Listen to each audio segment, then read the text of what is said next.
이번 시간에는 채소 공배수의 활용입니다. 지금까지 채소 공배수에 대해서 개념을 배웠으니까 이제 채소 공배수가 실생활에서 어떻게 활용되고 있는지 알아봐야겠죠? 채소 공배수를 활용하는 문제 중에서 일반적으로 책에 있는 4가지 유형이 가장 많이 나오니까 같이 공부해 볼게요.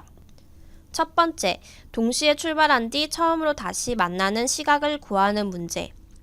이 문제는요, 예를 들어서 부산행 버스는 10분마다 출발을 하고 대전행 버스는 20분마다 출발을 하는데, 그러면 부산행 버스는 시간 간격이 이렇게 출발을 할 거고 대전행 버스는 이렇게 출발을 할 거예요.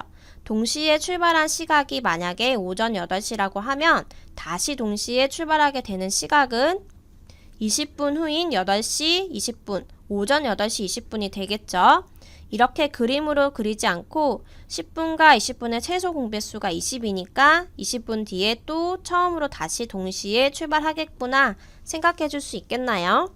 두 번째, 직육면체를 쌓아 가능한 한 작은 정육면체를 만드는 문제.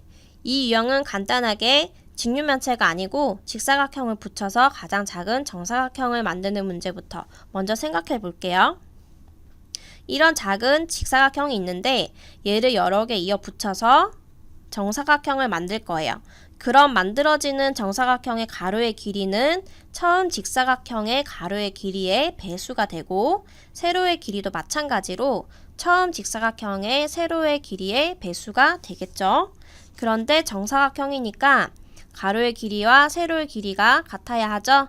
그래서 직사각형의 가로의 길이와 세로의 길이의 공배수가 정사각형의 한 변의 길이가 되는 거예요. 그런데 가장 작은 정사각형을 만들어야 되니까 최소 공배수를 구해주면 되는 거죠. 이런 방식으로 직육면체로 정육면체를 만드는 것도 높이만 추가해서 생각해보면 가로, 세로, 높이의 최소 공배수를 구하면 정육면체의 한 변의 길이를 구할 수 있겠죠. 세 번째, 여러 개의 수로 어떤 수를 나누어도 나머지가 같은 가장 작은 자연수를 구하는 문제. 이 유형의 문제는 설명이 잘 이해가 안 가죠. 나머지가 같은 이라고 했으니까 나머지가 0인 경우, 나누어 떨어지는 경우를 생각해 보겠습니다. 어떤 수 A가 있는데 이 수를 2로 나누어도 나누어 떨어지고 3으로 나누어도 나누어 떨어진대요. 그러면 A라는 수는 2의 배수이기도 하고 3의 배수이기도 하겠죠? 그래서 A는 2와 3의 공배수를 구해줘야 하는데 가장 작은 자연수라는 말이 있으니까 최소 공배수를 생각하면 됩니다. 그래서 어떤 수 A는 2와 3의 최소 공배수 6이 되겠네요. 이해되죠? 그럼 다음 네 번째, 서로 다른 두 톱니바퀴가 처음으로 다시 맞물릴 때까지의 회전수를 구하는 문제. 이 톱니바퀴 문제는요, 나왔다 하면 최소 공배수를 떠올려도 될 정도로 아주 많이 나오는 문제 유형이에요. 톱니바퀴는 이런 특징이 있죠. 만약 톱니의 개수가 10개인 톱니바퀴가 있다고 가정을 해봅시다. 이 톱니바퀴가 한 바퀴 돌면 톱니가 10개, 두 바퀴 돌면 톱니가 20개, 세 바퀴 돌면 톱니가 30개가 돌아가겠죠. 한마디로 10의 배수만큼 돌아가죠. 이렇게 톱니의 개수가 다른 두 개의 톱니바퀴를 두고 생각을 해보는 거예요. 두 톱니바퀴가 처음에 맞물렸다가 그 맞물린 자리까지 다시 맞물리려면 두 톱니의 개수의 공배수만큼 톱니가 돌아가야겠죠? 그래서 공배수를 구해야 하는데 처음으로 다시 맞물리니까 최소 공배수를 구해야 되는 거예요. 할 수 있겠죠?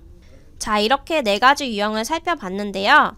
문장의 형광펜으로 표시된 부분을 보면 처음으로 다시, 가능한 한 작은 정육면체, 가장 작은 자연수, 처음으로 다시 맞물릴 때 라고 되어 있고, 또는 최소한, 되도록 작게, 이런 표현이 있으면 대부분 최소 공배수의 활용이라고 생각하면 됩니다.